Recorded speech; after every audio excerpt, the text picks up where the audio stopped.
Welcome to the Deep Dive. This is where we take a stack of sources, articles, reports, notes, whatever you've shared with us, and really dig in together. Yeah, we're here to pull out the most important stuff, the insights that stick. Think of it as your shortcut to getting up to speed. We go through the material, help you grasp the facts, the significance, the surprising bits, and the questions that still hang in the air. Exactly. We're your guides through all this info. And for this deep dive, we're tackling a case that's, well, it's deeply disturbing. It's the Fox Hollow Farms murders. Centered around Herbert Richard Baumeister and the just chilling secrets hidden on his property. A place that looked totally normal, even perfect. We've got a pretty comprehensive set of sources here, articles, official reports, investigation notes. It gives a really detailed look at the people involved, the horrifying discoveries. The timeline, which is complex, and also the ongoing efforts, even now, decades later, to identify victims and, try to bring some justice for the families.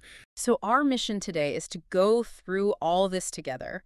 We want to pull out those crucial pieces of information, those insights, and try to piece together the whole unsettling story. Right. How this beautiful estate, this idyllic suburban dream kind of place, Yeah. became one of the most infamous and just tragic crime scenes in American history. And that core unsettling thing you mentioned, it runs through everything we've read, that huge gap. The discrepancy, yeah, between the public image, successful guy, family man, Ah. pillar of the community, Living on this amazing property. right, and the hidden reality, which was just horrific. I mean, Yeah. the sheer scale of what they found, thousands and thousands of bone fragments buried there, it tells you immediately Yeah. the level of darkness he was hiding. Okay, let's really get into this. Maybe start with the place itself. Fox Hollow Farm. What do the sources say about the setting? Right. Okay. So Fox Hollow Farm, it's described as a big property, Yeah. 18 acres, located in Westfield, Indiana, which is just north of Indianapolis. And yeah, like you said, from the outside, initially, it looked like the absolute picture of, suburban wealth and peace, big house, nice grounds, woods, seemed totally idyllic. The kind of place you'd never expect anything bad to happen. Exactly. That feeling. It had that look of being completely peaceful, almost serene. But that image, that facade of normalcy, it was just shattered violently by what they found It there. became known for something entirely different. Tragically, yeah. Forever known as one of the most infamous, most horrifying crime scenes in the U.S. Because what was underneath that surface was just unimaginable. Thousands of bone fragments. Yeah. In 1996, so years after the main period of the crimes, investigators started searching the woods on the property systematically. And what they dug up it was horrifying. Literally thousands of human bone fragments. Oh my God. That discovery confirmed it. This wasn't just a home. It was a hidden burial ground for Baumeister's victims. And that moment, finding those remains scattered across this huge estate, that's when the whole idyllic image just became a nightmare. And the man at the absolute center of it, tied to the property, tied to the horror, is Herbert Richard Baumeister. Yes. He's consistently named in all the sources, the central figure, the sole primary suspect in the Fox Hollow Farm murders. And he perfectly embodies that chilling double life the sources keep mentioning. Absolutely. His public image, he was carefully built and honestly pretty successful. People saw him as a successful businessman and family man. He owned that estate, often called $1 million property. He had a chain of thrift stores, Save-A-Lot, that were doing well. Seen as a pillar in his affluent community. Right. But behind that, the sources paint this picture of a profound, disturbing contrast, a chilling double life. And they use this phrase, profound psychological compartmentalization. What does that mean exactly? Compartmentalization. It's basically his ability, apparently, to operate effectively, even seem charming or successful in his public life, running the business, raising his kids, being part of the community, while at the same time secretly harboring these horrific thoughts and, well, carrying out these terrible acts. He could completely wall off these two realities from each other. Let's look at some of the biographical details. They start to hint at this duality, maybe? Yeah, the basic facts. Herbert Richard Baumeister, born April 7, 1947, married Juliana Sater in 1971. They had 3 children together. And he died by suicide July 3rd, 1996. He was 49, just as the investigation was really zeroing in on him. Right. And his family life, which looked normal on the surface, became sort of twisted up in his crimes. A really disturbing pattern, the sources point out, is how he used the times his wife and kids were away. Away from Fox Hollow Farm. Yeah, they often went to a lake house or traveled. And he exploited those times. It gave him the privacy he needed to bring victims back to that secluded property without, his own family finding out or interrupting him. Before he started the Save-A-Lot stores, he had a regular job, right, at the Indiana Bureau of Motor Vehicles. He did. Started there in 1974. And even back then, in that processional setting, the sources mention some. Well, unsettling behaviors, early signs. Like what? Well, early on, colleagues noticed things they thought were unusual. Indicative of untraditional ideas about gender roles, as one source puts it. Like one specific example they mention is him sending a Christmas card to colleagues, Okay. featuring a picture of himself and another man dressed in drag. Now, maybe at the time it was just seen as quirky or maybe provocative. But it got worse. Apparently, yeah. Over the years at the BMV, his behavior reportedly shifted, became more domineering and aggressive. That's how colleagues described it later. And this wasn't just like office tension. The sources say he was fired from the BMV in 1985 for really disturbing actions. Yes. Seriously disturbing. He apparently urinated on a letter that was addressed to the governor. And he was also implicated in urine being found on his manager's desk sometime before that. Wow, okay, that's way beyond quirky. That's aggressive, disruptive. Absolutely. It really points to a breakdown maybe in his ability to keep that mask on, at least in that specific work environment. Mm-hmm. And importantly, after he lost that BMV job in '85, the sources say his routine changed. How so? He started spending a lot of time drinking and frequenting gay bars in Indianapolis. This shift, losing his job and changing his social scene, happens right before the period that investigators later linked heavily to the I-70 Strangler killings and then the Fox Hollow Farm murders. Were there other legal issues around then? There were a couple of early run-ins, yeah, though the charges were ultimately dropped. Yeah. A drunk hit-and-run arrest in September '85, and then a conspiracy to commit theft charge in March '86. Looking at that trajectory, especially getting fired from the BMV for that kind of behavior, it really seems to illustrate a dangerous escalation, doesn't it? Years before the murders. It absolutely does. It suggests there were underlying psychological problems manifesting even then, maybe getting worse over time. And it's a crucial piece because it shows how hard it can be to spot severe pathology in someone who, for long stretches, can still function pretty effectively in society. Right. Masking it with success or just seeming normal. Exactly. His outward life was a very effective cover. Which brings us to the psychological profile. What are the main theories about his motivation based on the sources? Okay, yeah, a central theory, and it's supported by psychological analysis mentioned in the sources, including by a psychologist named David Lester, is that Baumeister was essentially a closeted gay man dealing with profound shame of being gay, deep internal shame. And that shame drove the crimes. That's the theory, that this intense internal conflict, this shame, was a primary driver. The idea is he felt compelled to eliminate the men he seduced or became intimate with Why? to prevent anyone finding out about his sexual orientation, because he found it deeply shameful, couldn't reconcile it with the public image he'd built. So this internal struggle directly influenced who he targeted. Precisely. He specifically targeted young gay men from the bars in Indianapolis. It wasn't random. And the sources note something tragic about that time. What's that? That this group, young gay men in the '80s and early '90s, might have been seen by someone like Baumeister as, well, less likely to be aggressively investigated if they went missing. Because of societal bias. Yeah, due to the prevailing biases against the LGBTQ+ community back then. So this awful mix of his personal issues and potential societal prejudice might have actually helped him operate under the radar for longer, preying on a population that was already somewhat marginalized. The way he killed them, primarily strangulation, that's also seen as significant, right? Psychologically. It is. Strangulation is very hands-on, very intimate in a horrific way. The sources suggest it points strongly to a deep-seated desire for absolute power and control over his victims in their last moments. So it wasn't just about sex. Likely not solely about sex, fundamentally about dominance, control, and maybe even symbolically about wiping out an aspect of himself, his own same-sex attraction that he hated and projected onto his victims. There's that chilling detail from a survivor's account, Mark Goodyear. He mentioned Baumeister talking about a choking technique. Yeah, that detail is really horrifying. Goodyear recounted Baumeister trying to discuss a choking technique he used for dangerous sex. It shows a calculated, deliberate element to the violence. It wasn't just impulsive. No, he was thinking about it, maybe even trying to normalize it, talking about the very method he used to kill.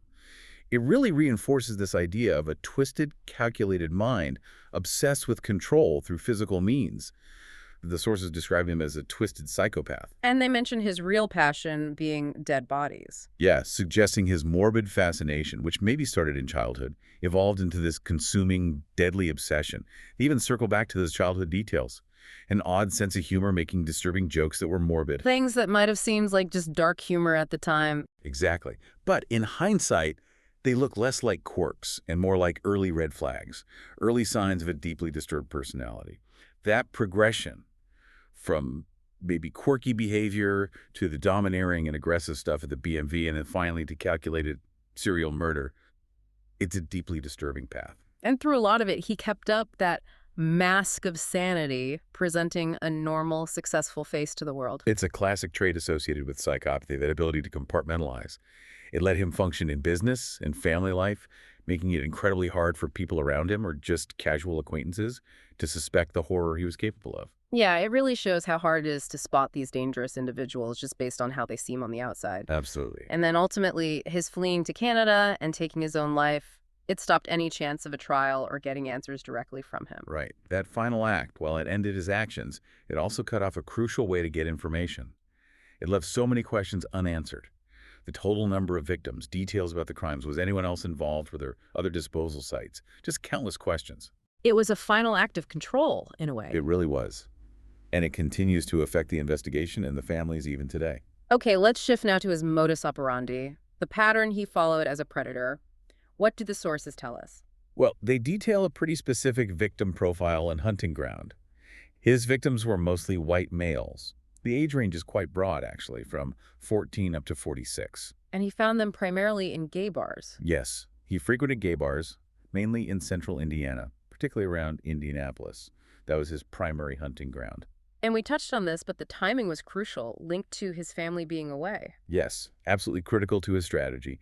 He deliberately used those periods when his wife and kids were out of the house, often at their lake house, for weekends or longer stretches. That gave him the privacy he needed. Complete privacy. Yeah. And the control to bring men back to his very secluded estate without any risk of his family walking in or discovering anything.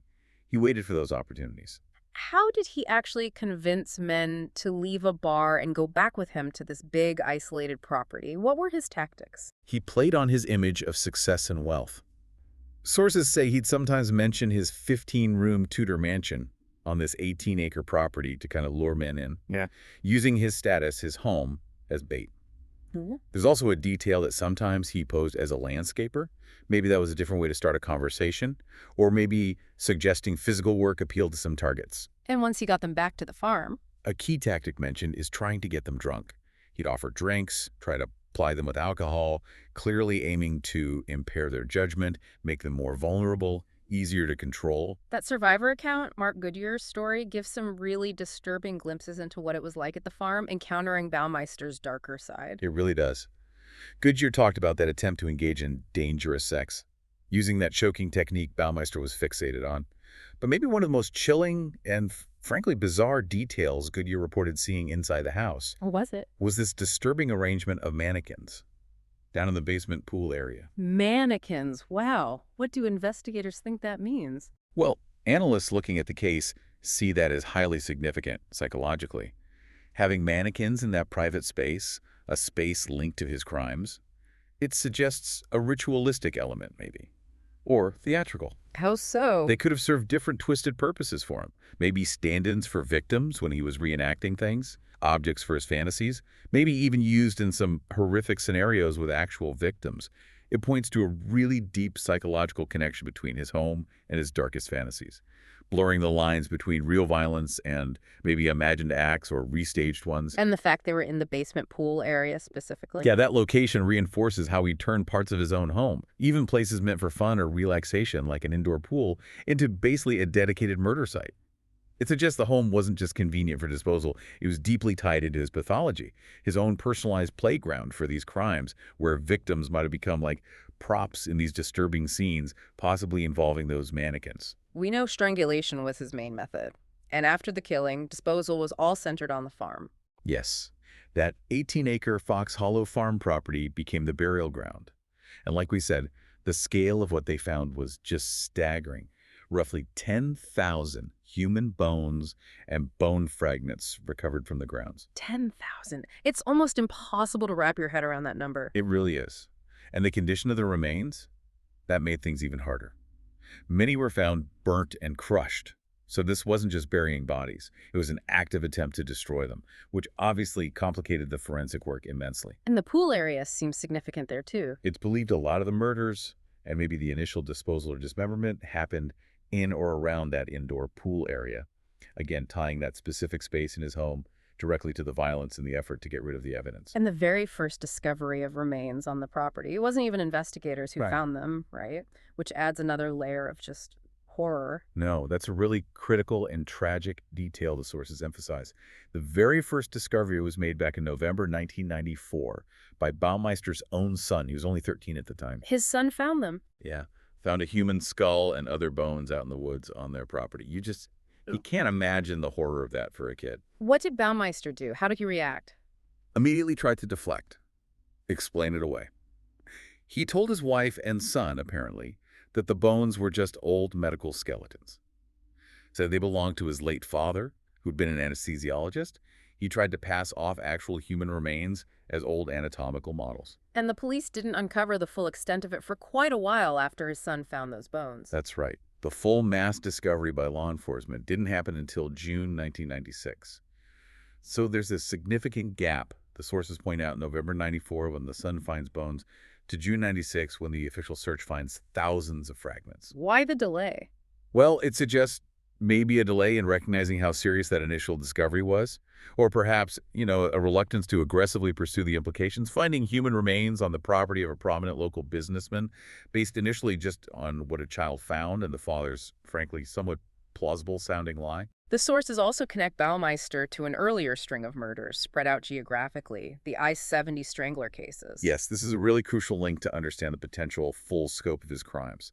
The I-70 Strangler, that was the name given to an unidentified serial killer active between about June 1980 and October 1991, operating along the I-70 corridor, mainly in Indiana and Ohio. At least 11 murders are attributed to this killer. And the victims in those cases, what was the pattern? Very similar, actually, to the later Fox Hollow victims. Typically young boys and adult men, usually found naked or partially clothed, killed by strangulation, and their bodies were dumped in rural spots, relatively close to I-70, often in rivers, streams, ditches. And Baumeister was eventually named the prime suspect in those I-70 cases, too. Yes, officially, in April 1999. And one of the strongest pieces of evidence linking him, highlighted in the sources, is the timeline.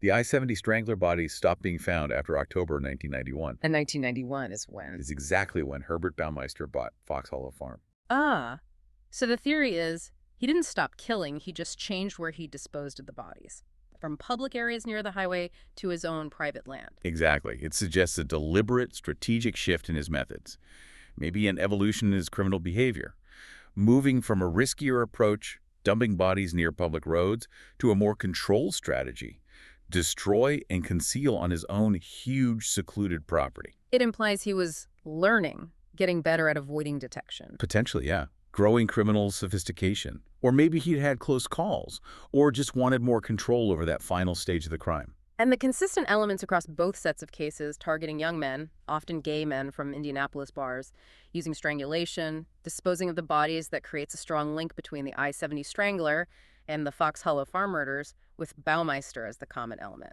It really paints a picture of a continuous, escalating pattern of violence that might have spanned well over a decade, just with a significant change in how he dealt with the victims' remains in the later years. Okay, now let's turn to the victims themselves. This is the truly heartbreaking part of the story, where the human cost really hits home. It is. Baumeister is linked to a disturbingly high number of victims, the exact total. We'll probably never know for sure because of the state of the remains.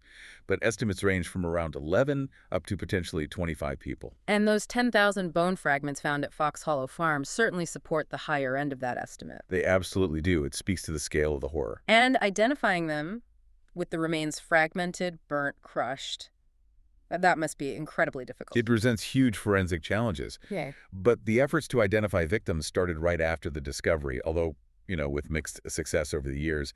The sources list some of the initial IDs made between 96 and 98 from the Fox Hollow remains. Who were they? Names like Roger Allen Bidlett, Michael Frederick Kern, Stephen Sperlin Hale, and Manuel M. Resendez.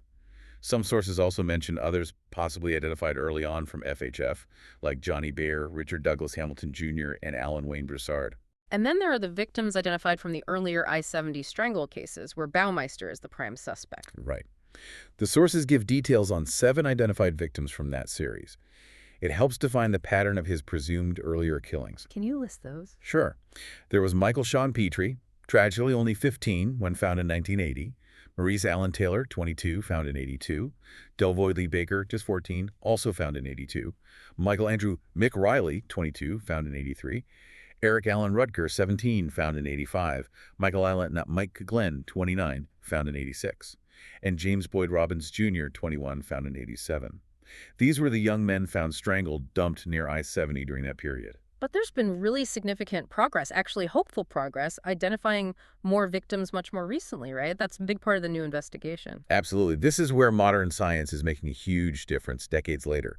Since December 2022, there's been this major renewed push led by the Hamilton County coroner, Jeff Jellison. His specific focus has been using advanced DNA tech and genetic genealogy to finally identify remains from those thousands of bone fragments still held by his office.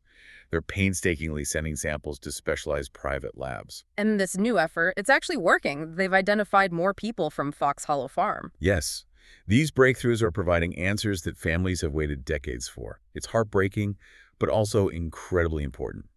Notably, Alan Livingston, he was 27, missing since August 93, was identified in October 2023. Wow. And just recently, May 2024, Jeffrey Allen Jones, 37, missing since July 93, was identified. These new IDs, combined with the earlier ones, it brings the total identified from Fox Hollow Farm up into double digits, maybe 10, maybe 12, depending on how you count across different reports. But the key is, it is happening. New names are being found. And I think I saw another recent identification reported. Yes, very recently, Daniel Thomas Halloran. He was around 30, went missing sometime in the mid-90s. Identified in April 2025 through a genealogy match. This latest one brings the confirmed count from Fox Hollow Farm specifically to 10, according to some officials. Okay. Though other sources sometimes suggest slightly different overall totals linked to Baumeister. But regardless of the exact number, the fact that identities are still being uncovered is huge. It's a real testament to this renewed effort. But it's heartbreaking that even with these successes, there are still unidentified victims among those thousands of fragments. Yes, the sources are clear on that. Even with these breakthroughs, there are still at least 3 more unidentified DNA profiles that they've managed to recover from the Fox Hollow remains. And Coroner Jellison's office has publicly stated they are absolutely committed. They want to identify every single victim possible, no matter how long it takes. Which sounds like it could still take years, given the challenges. Exactly. It's a long, slow, painstaking process.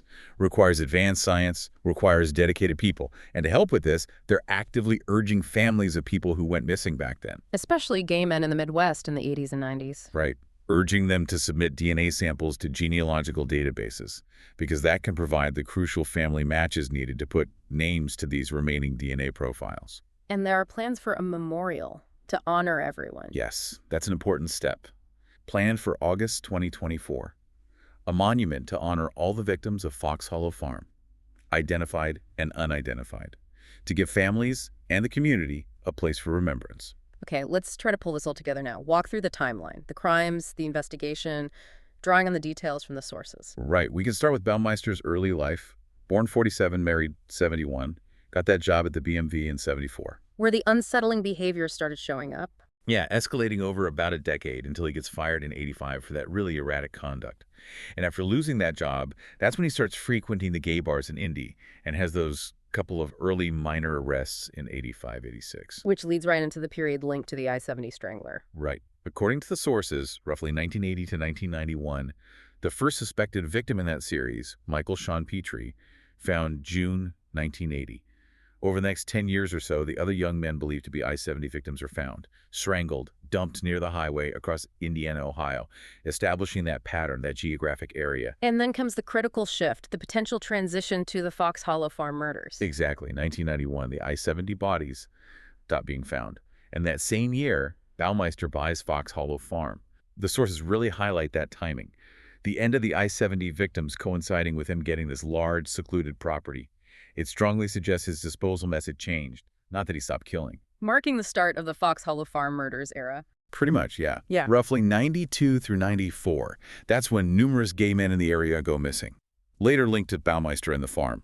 Disappearances like Roger Goodlett, Johnny Bayer, Jeff Jones, Richard Hamilton Jr., Alan Livingston, Manuel Resendez, often happening when his family was confirmed to be away from the house, giving him that privacy. Then that first crack in the facade, November 1994. That's the moment.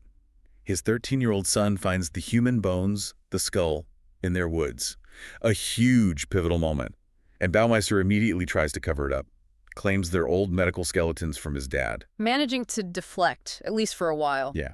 And it wasn't until summer of '95 that investigators started specifically looking at Baumeister as maybe being connected to the disappearances. Things moved slowly. They did. The real breakthrough, the undeniable one, came in June 1996.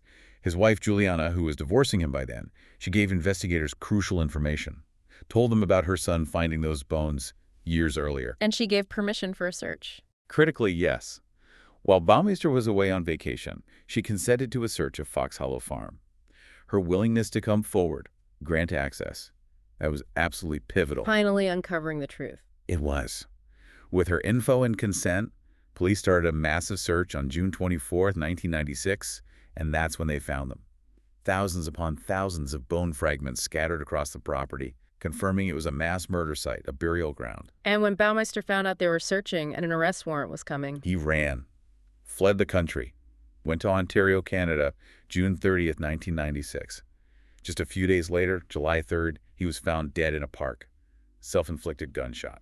ending his terror, but also ending any chance of getting answers from him. Exactly. Shutting down that avenue completely. And despite everything found, the case was initially declared closed. Yeah, seems hard to believe now. But in April 1998, the Hamilton County Sheriff's Office at the time declared the Fox Hollow Farm case closed. Said Baumeister was the only suspect.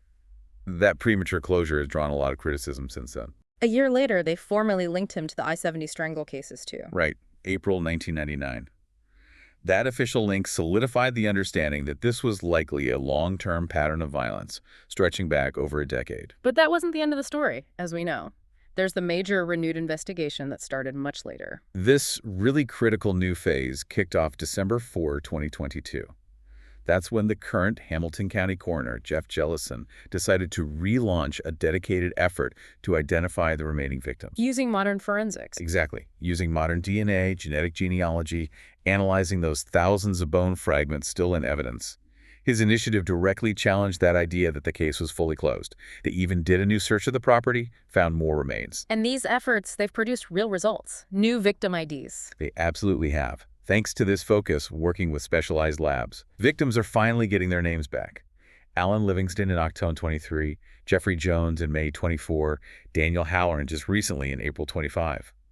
Using genetic genealogy, providing answers, some closure for families who waited decades. And the memorial plan for August 2024. Yeah, a public space to honor all the victims, identified and still unidentified, recognizing their lives. The tragedy. So the timeline really shows this long period of horrific crimes, then a complex investigation, sometimes criticized, and now this new era driven by science and this commitment to identify everyone. It's definitely a case with distinct phases. The I-70 killings, more dispersed. The concentrated Fox Hollow Farm murders. That initial investigation phase may be incomplete. And now this determined push, using every tool available to find every name possible.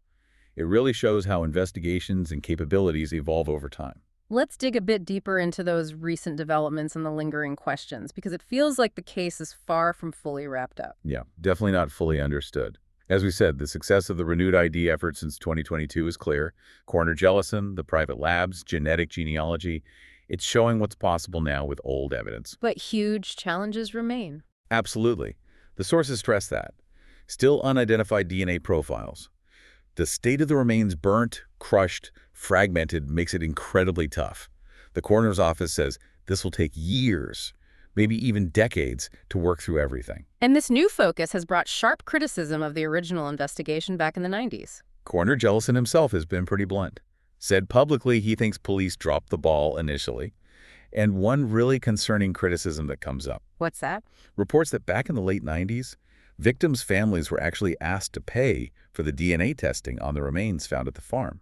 Wait, asking grieving families to pay for forensic testing in a serial murder investigation? That sounds unbelievable. It's jarring, right? Jellison and others also feel that law enforcement back then didn't aggressively pursue the possibility of additional victims or suspects beyond Baumeister. Maybe they were too quick to close the books after his suicide. And critically, sources and recent documentary reviews point to this perception, that there was a lack of concern, maybe less priority given because the victims are mostly gay men. So the idea that bias against a marginalized community might have actually hampered the investigation, made it less thorough, slower.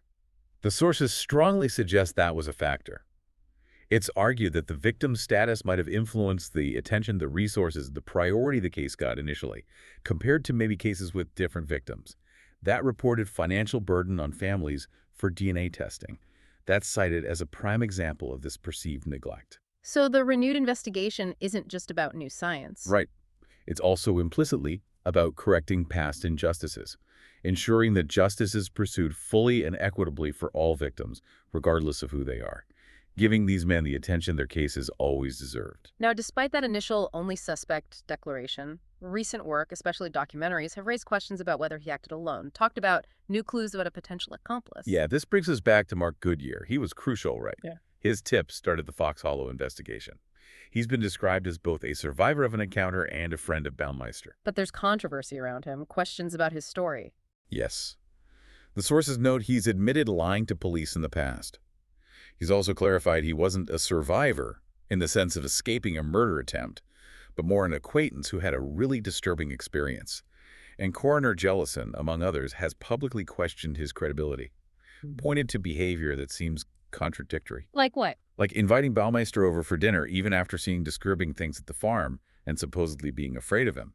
It raises questions. And some public speculation, maybe fueled by the documentaries, goes even further regarding Goodyear. Yeah, based on what he admitted knowing and his presence at the farm, some speculation reported in the sources suggests maybe he was absolutely an accomplice, if not also culpable.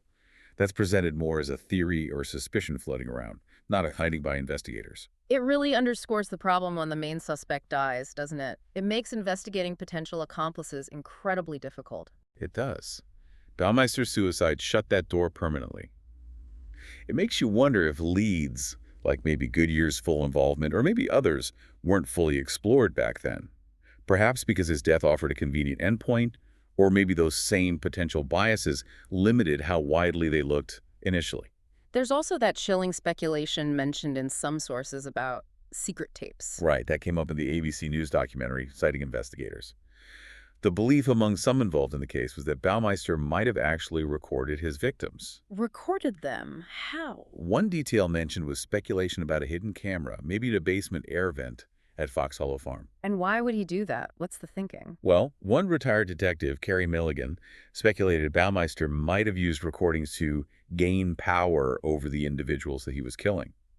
It would fit with that apparent need for dominance and control, turning the act itself into something he could possess, revisit, increasing his psychological power over them even after they were dead. But just to be clear, while investigators speculated about this, the sources we have don't confirm any tapes were actually found. That's a vital distinction, yeah. It remains speculation, based on investigative theories and Baumeister's psychology, not confirmed physical evidence described in our material. It's a chilling thought, but still unproven. And finally, the impact of recent media, especially that Hulu documentary from this year. Yeah, media attention has definitely played a big role recently. Hulu's The Fox Hollow Murders premiered February 18th, 2025, and the sources say it had a real impact, reignited public interest for sure. But importantly, it apparently led to dozens of more potential victims' family members contacting the coroner's office. Generating new leads. Exactly. Generating new leads, potentially helping with future identifications. The documentary really focused on Coroner Jellison's renewed efforts, featured interviews with people like Goodyear, the current farm owner. But the reviews were kind of mixed. They were. Some praised it for putting the spotlight back on the case, focusing on the victims, and really hitting hard on the historical police discrimination against the gay community that many feel hurt the first investigation. Okay.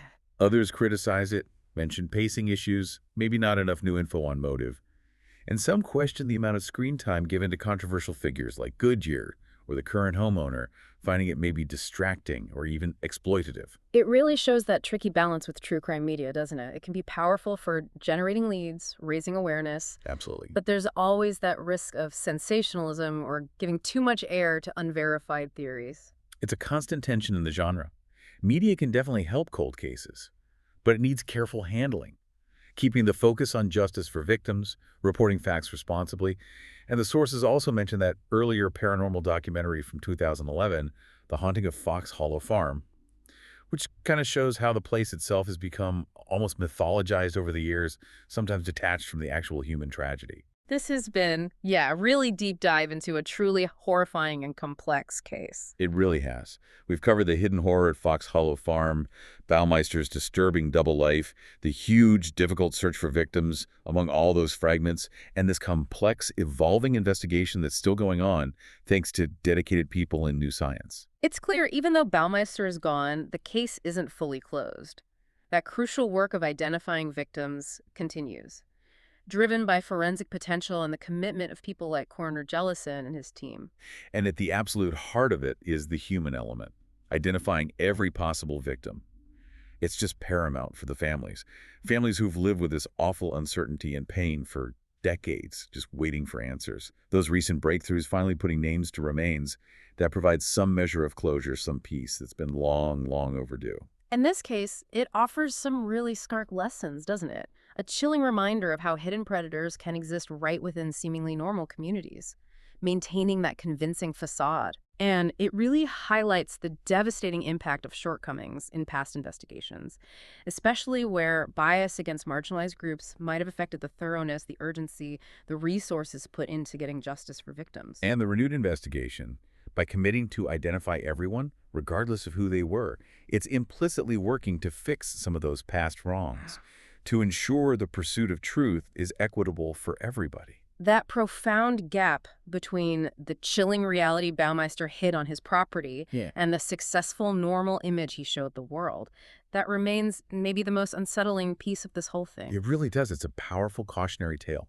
Reminds us that appearances can be incredibly deceiving. The darkness hidden just beneath the surface can be truly unimaginable. So as you think about this story, about Fox Hollow Farm and Herbert Baumeister, maybe consider this. How well do we really know the people around us?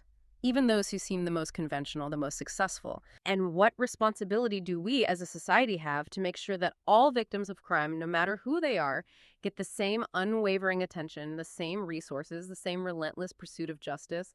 The horrors found on that property remind us. The fight for truth and closure is often incredibly long, sometimes spanning decades, and that every single victim's name deserves to be found and remembered.